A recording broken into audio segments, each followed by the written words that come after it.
नमस्कार साथियों, वंदना अकेडमी में एक बार आपका फिर से स्वागत है। मैं वंदना मुदगल। तो आपकी ईवीएस की डेली क्लास आपको मिल रही है। डेली हम प्रैक्टिस सेट लगवाते हैं, लेकिन प्रैक्टिस सेट के साथ साथ मैंने सोचा कि आपको थोड़ी सी एनसीईआरटी बुकों की क्लास भी दे दी जाए, क्योंकि आपके यहाँ से भी प्रश्न बनते हैं। तो आप वीडियो के लास्ट तक अवश्य बने रहें। डेली आपको एनसीईआरटी की क्लास अब मिलेगी। तो चलो आज शुरुआत करते हैं। सबसे पहले है आपकी ये ली चेन है, और ये ली चेन क्या है? मैं हांगकांग में रहती हूँ। मुझे और मेरी माँ को सांप खाना बहुत पसंद है। जब भी हमारी सांप खाने की इच्छा होती है, तब हम पास के एक होटल में जाकर लिंगहू फैन खाते हैं। यानी हांगकांग के निवासी क्या खाना पसंद करते हैं? ये सांप खाना बहुत पसंद करते हैं। और ये जो सांप का जो डिश बनती है, उसका क्या नाम है? तो उसका नाम है लिंगहू फैन। और इस तरीके से आपको ये याद रखना है। आपके शीटेट में अब जो प्रश्न पूछे जाते हैं वो कारण यानी अभिकथन और कारण पर पूछे जाते हैं। फिर है आपका ये जूनी है। मैं कश्मीर में रहती हूँ। सरसों के तेल में बनी मछली मुझे बहुत पसंद है। एक बार हम गोवा गए थे, वहां हमने मछली खाई, पर स्वाद बहुत ही अलग था। माँ ने कहा, अरे ये तो नारियल के तेल में बनी समुद्र की मछली है, स्वाद तो अलग होगा ही।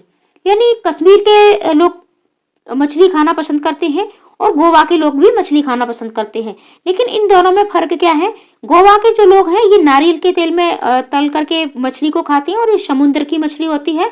और कश्मीर के लोग सरसों के तेल में तली हुई मछली खाते हैं। और यही मतलब अंतर दोनों में है। और आपके सीटेट में पूछा भी जाता है कि सरसों के तेल में कहाँ के लोग खाते हैं और नारियल के तेल में। तो यहाँ आपको कंफ्यूज नहीं होना है। और मैं इस पर वन लाइनर भी आपको दे सकती थी, लेकिन मैंने ऐसा नहीं किया है। मैंने आपको एनसीईआरटी बुकों से जो जहां जहां से आपके प्रश्न बनते हैं वही वही टॉपिक लिए हैं, क्योंकि आप इसको खुद से पढ़ के, अगर आप इस तरीके से पढ़ सकते हो कि ये जूनी क्या बोल रही है, तो ये चीजें हमारे दिमाग में छप जाती हैं। ठीक है, वन लाइनर से हम कभी कभी चीजें भूल जाते हैं। फिर ये आपका टॉमस है। टॉमस क्या कहता है?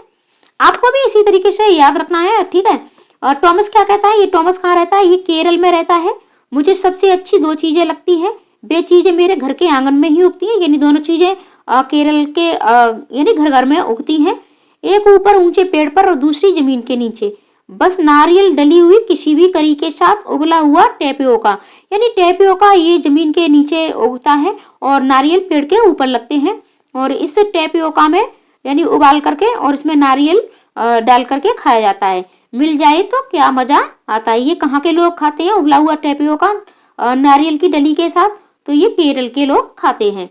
यानी खाना खजाना से आप पर बहुत प्रश्न बनते हैं। अब देखो पेडागोजी पर प्रश्न कैसे बनते हैं। तो पेडागोजी पर यह है कि बच्चों में भोजन से जुड़ी विविधता पर खुलकर चर्चा करें। ठीक है, उनके परिवार से जुड़े अनुभव सुने और भोजन में विविधता को सम्मान दें। जहां भी बात विविधता की आती है, ठीक है, तो ये आपका पॉजिटिव पॉइंट होता है। और नेगेटिव पॉजिटिव पॉइंट पर भी आपको वीडियो जल्द मिलेगी। अब बात करते हैं ब्रेल लिपि की। तो ब्रेल लिपि से भी आपके प्रश्न बनते हैं। आप ये बिंदु देख पा रहे होंगे। ठीक है, ये बिंदु देखो 1 2 3 4 5 6, यानी ये छह लाइन के ये बिंदु होते हैं। ए को हम लिखते हैं तो ये हमारा ए होता है। बी पर ये 2 हो गए। सी में इस तरीके से 2 हो गए। और डी, ये हमारा डी बन गया।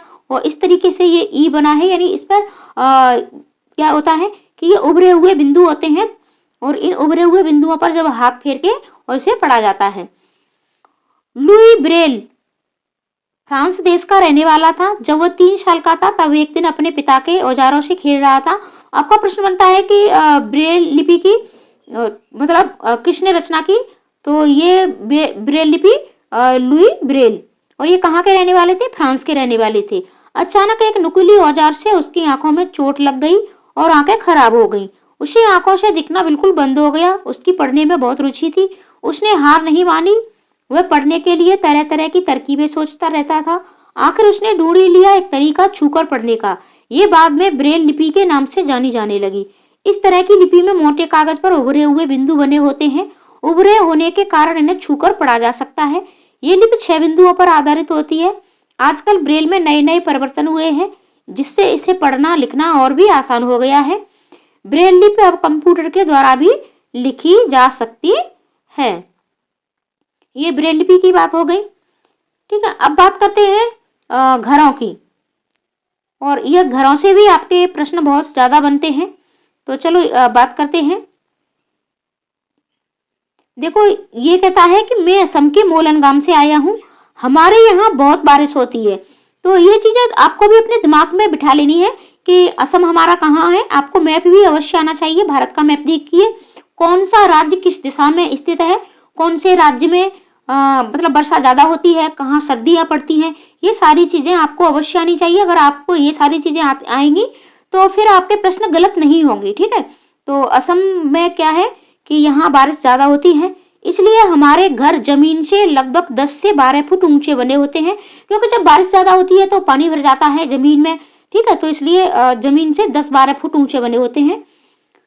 इन्हें मजबूत बांस के खम्भों पर बनाते हैं। ये घर अंदर से भी लकड़ी के ही बने होते हैं। ये देख पा रहे होंगे, ये असम के घर हैं आपके, ये खम्भों पर टिके हुए हैं इस तरीके से। आगे बढ़ते हैं हम। ये देखो, मैं मनाली से आई हूँ और जो एक पहाड़ी इलाका है, हमारे यहाँ भी बारिश बहुत होती है और बर्फ भी पड़ती है। जब ठंड ज्यादा हो जाती है तब धूप में बैठना अच्छा लगता है। हमारे मकान पत्थर या लकड़ी से बने होते हैं, ठीक है। मनाली में क्या है, मनाली में बारिश के साथ साथ ये पहाड़ी इलाका है और यहाँ बर्फ भी बहुत पड़ती है। तो बर्फ पड़ती है तो यहाँ घर कैसे बनाए जाते हैं, यहाँ घर पत्थर के बने होते हैं और लकड़ी के भी बने होते हैं, लेकिन ये बांसों पर नहीं बने होते हैं, ठीक है। ये आपको हमेशा याद रखना है। यानी लकड़ी के घर असम में भी बनते हैं और आपके मनाली में भी बनते हैं, और मनाली में लकड़ी के साथ साथ पत्थर के भी बनते हैं। आपको चीजें बिल्कुल एकदम से कॉन्सेप्ट क्लियर होना चाहिए, क्योंकि कॉन्सेप्ट आपका अगर क्लियर नहीं होगा तो फिर क्या है कि वहाँ हम इस तरीके से प्रश्न पूछे जाते हैं कि हम कंफ्यूज हो जाते हैं, ठीक है।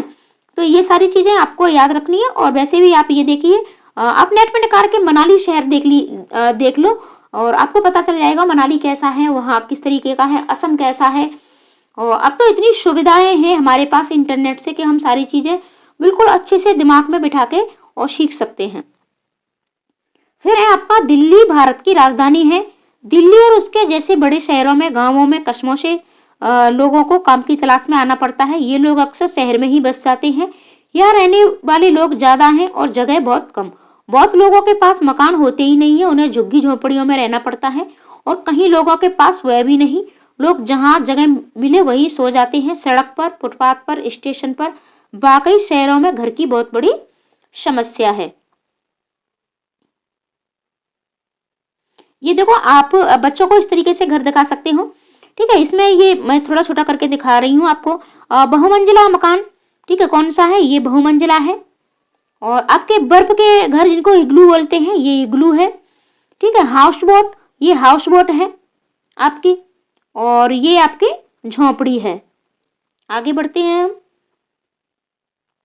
और दिल्ली में घर कैसे मिलते हैं, दिल्ली में घर आपके ऊंचे ऊंचे बहुमंजिली मकान होते हैं, ठीक है।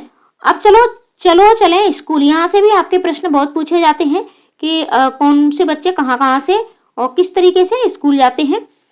तो मिलते हैं हम अगली वीडियो में और कॉन्सेप्ट के साथ, यानी डेली आपको इसी तरीके से वीडियो मिलती रहेंगी। कल हम ये सारी चीज़ें पढ़ेंगे, ये आप ये देख पा रहे होंगे, ठीक है। असम में बच्चे कहाँ से जाते हैं, यानी ये बांस के पुल को पार करके जाते हैं। और लद्दाख में ट्रॉली से जाते हैं बच्चे स्कूल, और सीमेंट के पुलों पे से भी बच्चे बहुत से जाते हैं इस तरीके से। तो कल मिलते हैं इस वीडियो में अगले चैप्टर के साथ। बल्लम से भी केरल में बच्चे बल्लम से पार करते हैं। तो पूरी वीडियो देखने के लिए आपका बहुत बहुत धन्यवाद।